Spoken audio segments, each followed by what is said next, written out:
Hi, I'm Jason Del Ponte. Today, you'll see how upgrading to the new, redesigned version 2 of the AWS SDK for Go will give your services and applications new features and more flexibility with lower overhead when working with your AWS resources. I am a senior software engineer with Amazon Web Services, SDK and Tools team. I was also a part of the team that brought you the first version of the AWS SDK for Go back in 2015. The V2 SDK was designed from the ground up based on your suggestions, features, and feedback. I think after today's session, you'll be excited to update your services and applications to take advantage of these improvements. We're going to cover the motivations that were driven by your experiences and feedback for creating this new major version, and why a major version was the solution. Then we'll look at how the SDK changed based on those motivations, along with the features and performance improvements. Finally, we'll dive into the code of a serverless application using the V2 SDK.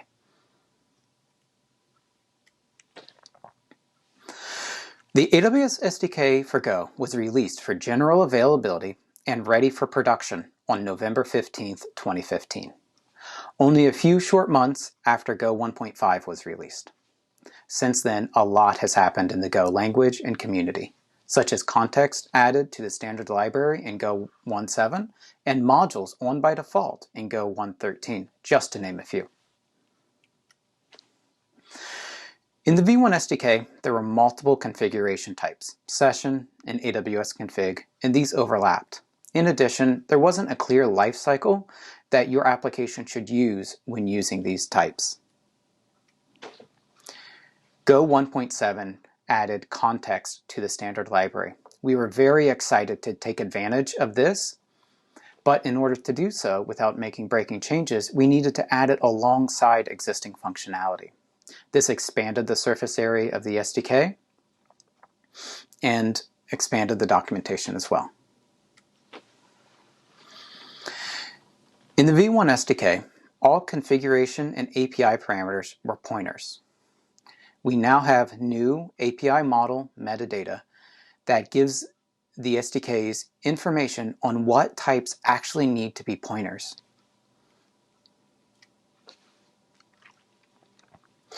Along with when context was added, increasing the surface area of the API clients, there were methods that were exposed that had internal behavior a part of that public interface. In addition, the number of methods made it difficult to read the documentation. Similar to the API operation methods being duplicated when context was added, paginators were duplicated as well. In addition to this, paginators used a callback pattern, and because of that callback pattern, you were unable to provide a context for each operation call.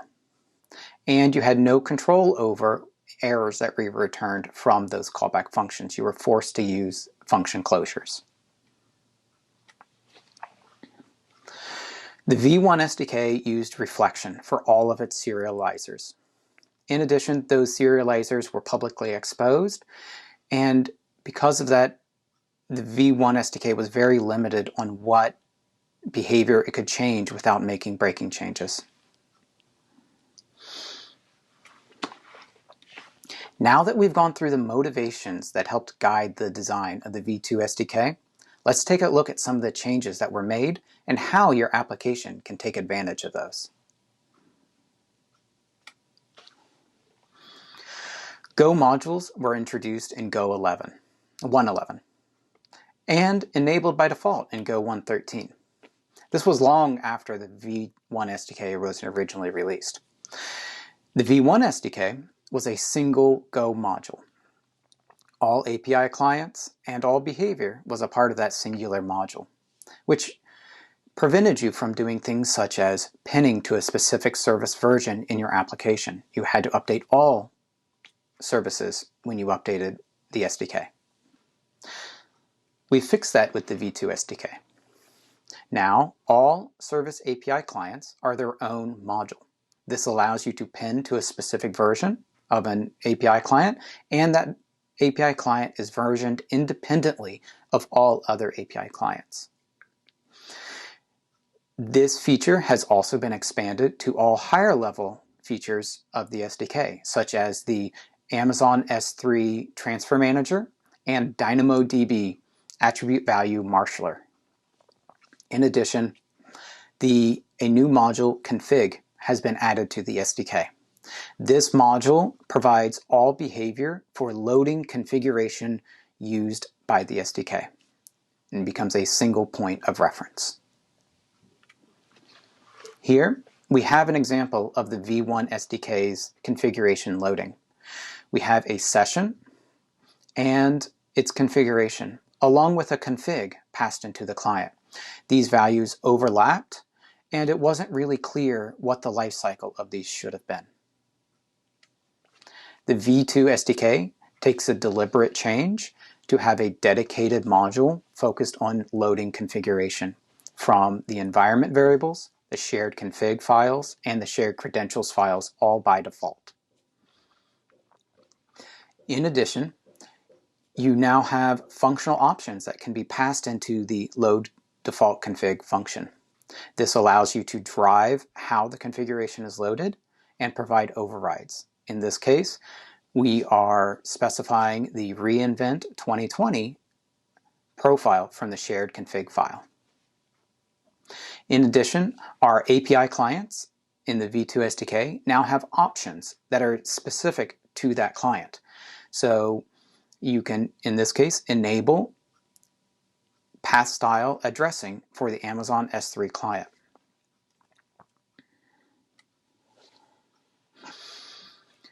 Here is an example of the V1 SDK's multiple methods for calling an operation.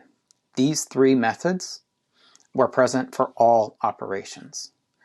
In addition, the request method exposed internal behavior of the SDK, significantly limiting the improvements and changes that the V1 SDK could take. This was fixed in the V2 SDK. Now there is a single method for each operation call. All of the methods have a similar design. They all take context, the input parameters, and additionally, they take functional options for modifying how the operation is called per call. So you don't need to create multiple versions of your client if you have one-off configuration changes for an individual operation.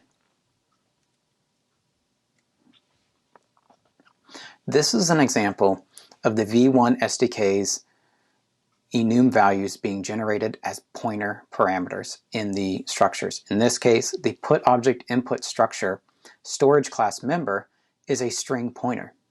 Even though the V2 SDK generated constants for these parameters, you couldn't use those directly in the structures because they were string values, but the parameter in the input was a string pointer. The V2 SDK fixes this by changing the parameter type of storage class, in this example, from a string pointer to a storage class string alias type. This has the added benefit that now your IDE can use type assistance and go to definition directly in your code without having to look up on the documentation what the available options are. And you don't need to do any additional utility or local variable wrapping with the generated constants. They can be used directly in line.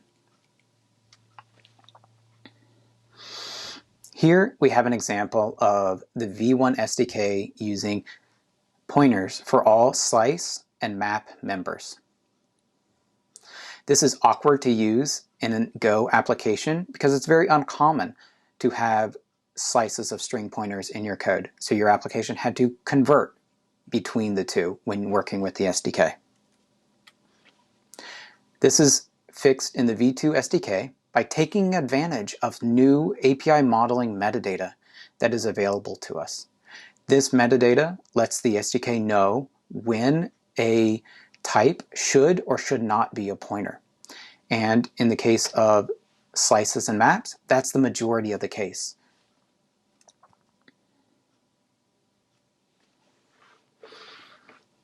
Next, we have our paginators. The V1 SDK's paginator used a callback function that did not allow you to return errors, and you didn't have any control over when it was executed. The V2 SDK simplifies this by adopting an iterator pattern. With a simple for loop and two methods, you can control how your application iterates through the operation without needing to know the details of how pagination actually occurs.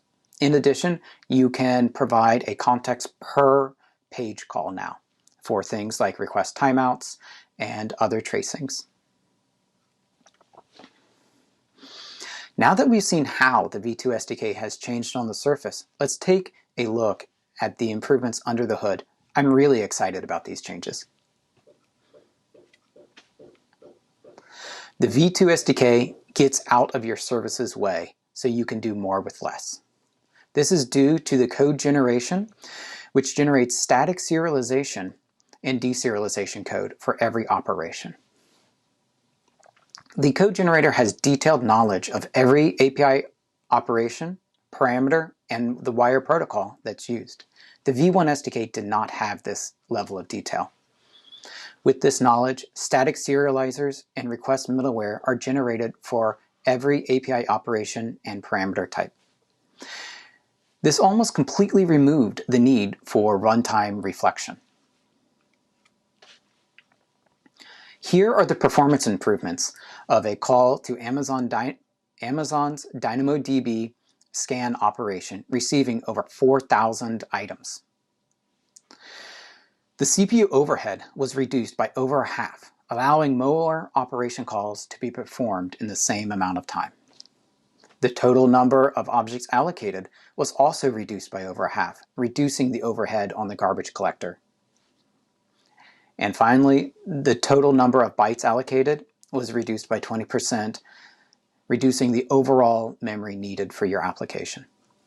The best part about these performance improvements are this isn't the end. And we're continuing to look for ways to improve and reduce this overhead further.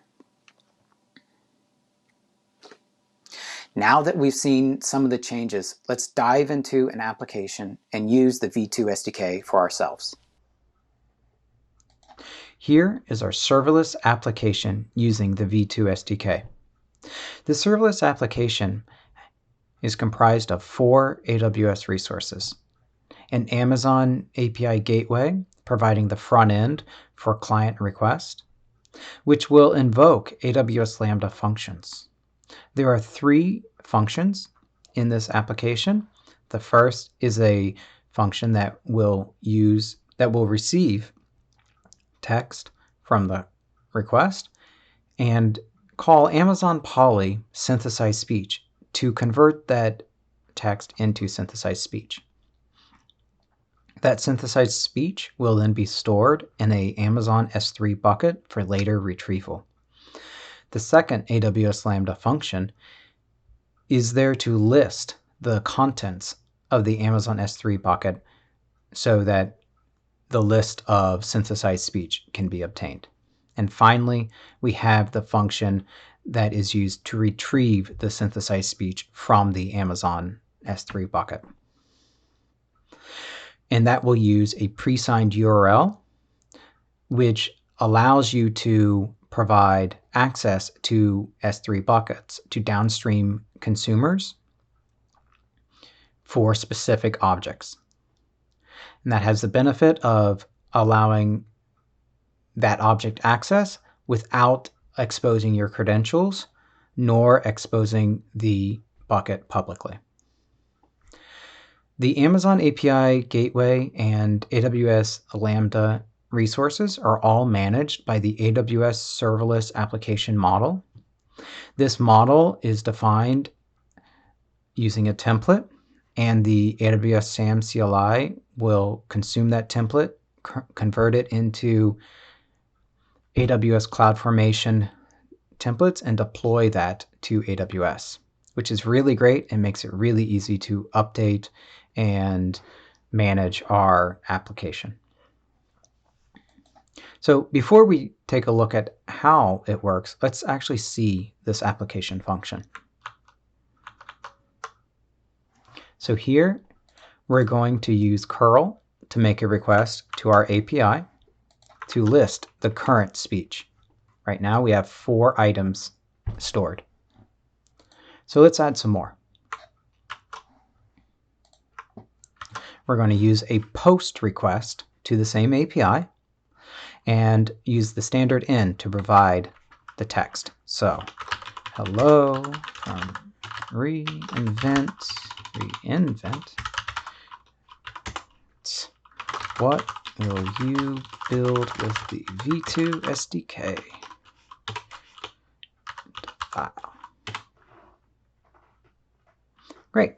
So this has been synthesized and stored in our bucket. And if we list our speech again, we'll see our entry is in our list. So now that we created the synthesized speech, let's actually listen to it.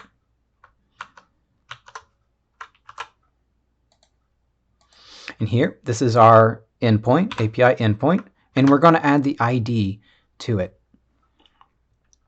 And that will use a pre-signed URL, and the browser will be able to play. Hello from reInvent. What will you build with the V2 SDK? Great.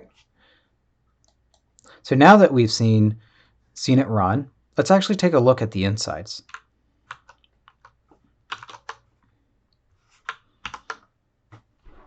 This is the template file that defines all of the resources that are managed by AWS SAM.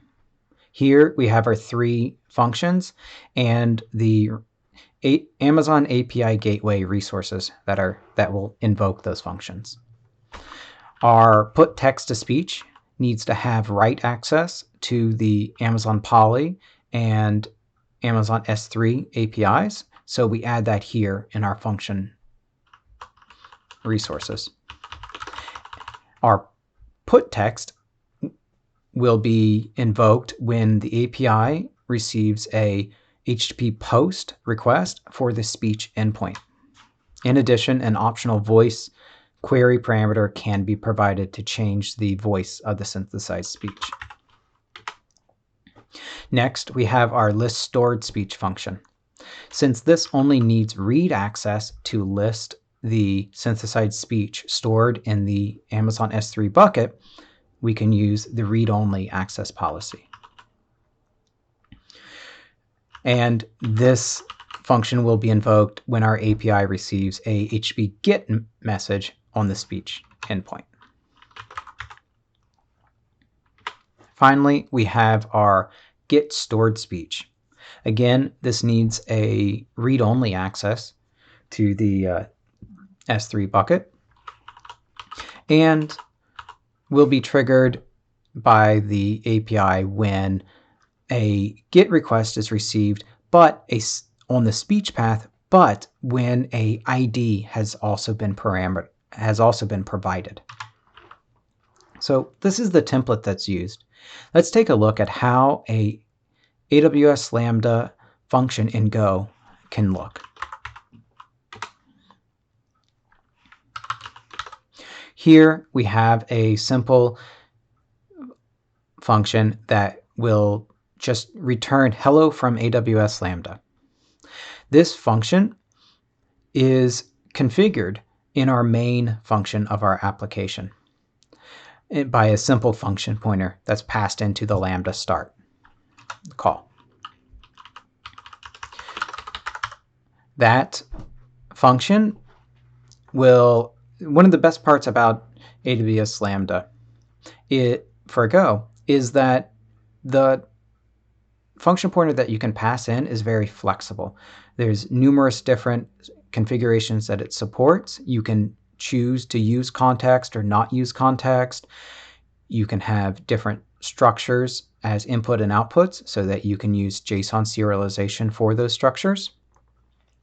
In our case, we want to use the API Gateway Proxy Request and Response types. This is because our Lambda functions are set up to be proxied, have the HTTP request proxied from Amazon API Gateway. And we want to work with those HTTP requests directly. So let's take a look at how the SDK is used inside of one of these functions.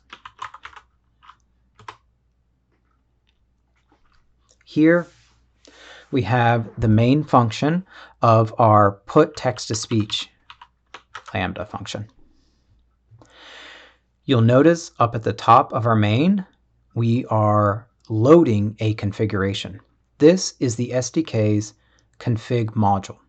This module provides the default behavior for loading configuration from the environment config, the shared configuration file, and the shared credential file.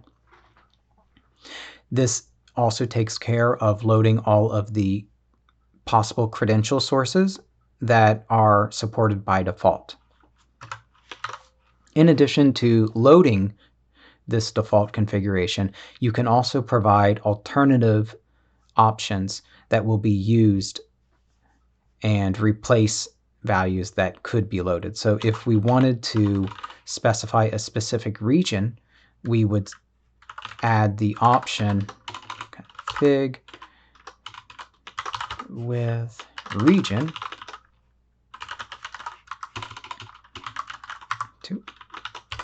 to our call. And since these are functional options, we can control and pass in 0 or as many as we want. And they will drive how the configuration is loaded and how all the configuration is made available to the clients that it's used with. Once we have the config, we're able to create our API clients. Here we have two clients that were created, the Amazon Poly client and the Amazon S3 client. These clients are stored on our handler structure, which will have the handle lambda method. That method will be invoked for each time the function is called.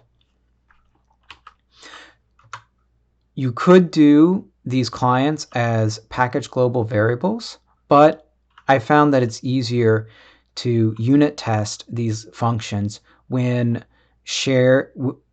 configuration like this is a part of a container like this handler structure, so that I don't need to worry about missing or forgetting about some package variable that is going to mess up my testing. So let's jump to where these APIs are used. Here we have the Amazon Poly synthesized speech operation call. Throughout the SDK, you'll see all of these operation calls look very similar. They all take a context, they all take input, and they all return a result and error. So it makes it really easy to, once you've used one API, you no longer have to think about how the SDK is structured, and you can focus on the operations that you're calling. For example, this is an example of the V2 SDK's type denums. So now, since these are type aliases of string, your IDE, you can use your IDE to provide assistance for type assistance and go to definition, making it easier to work with enumerations instead of having to deal with them as string pointers. And put format. We also have type assistance available because of the way these are generated for V2 that wasn't available in V1. Let's select our MP3. All right. So the result and error that is returned from here provide the information from the response. In the case of an error, it will contain detailed information about why the operation failed, as well as response metadata such as headers and status code. Once we have the audio stream back from the synthesized speech operation call, we can read it into our memory and use that to make a Amazon S3 put call. This will upload the synthesized speech to the Amazon S3 bucket that we're using. In addition to uploading just the object, we're also setting the content type. The content type is helpful in our use case because we want the object, when it's retrieved through the pre-signed URL, to be usable as that content, in our case, an audio MP3. That's how the browser was able to play it using just that resource API endpoint.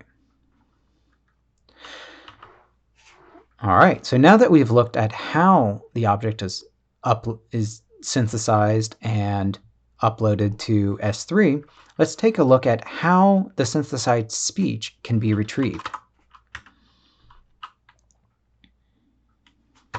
We need to go to our get stored text handler.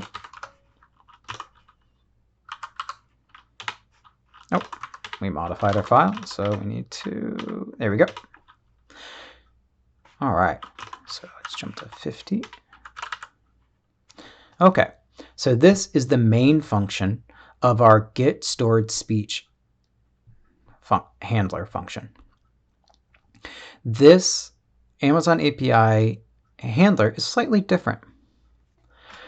You'll notice here that we are still creating a Amazon S3 client, but that client isn't being used directly. It's being passed in to a pre-signed client. For this function, since we're not actually calling API directly, we're only generating pre-signed URLs, we don't need to persist the Amazon S3 client. So let's jump to where it is pre-signed.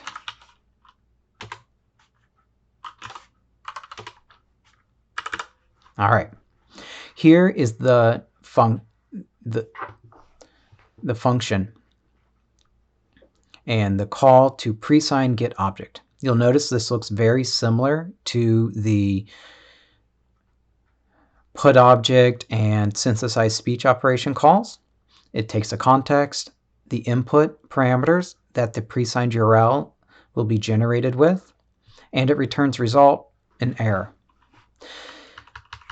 In the difference between the pre-signed client and a API operation call is that pre-signed clients will always return a pre-signed HTTP request. This includes metadata about the request and like the HTTP status and any headers that are required to be present in the request when it's used. So if we were to add additional options to our request that result in a header, that header would need to be included in the downstream client. In our case, since we're not specifying any additional options, there are no headers that we need to include, so we can just provide the URL using a redirect. Okay, so that was an example of how the V2 SDK could be used in a serverless application. The principles that we showed here apply to pretty much any API or any service that you would use and with any Amazon API. That was fun. Now that we've seen the changes, features, and how the SDK is used, here are some additional resources that you'll find helpful. And we are excited to see your feedback and experiences and pull requests for new features and bug fixes. In addition to the SDK's API reference docs on PKG Go Dev site, the V2 SDK Getting Started Guide, Developer Guide, and a guide for migrating from the V1 SDK are all available.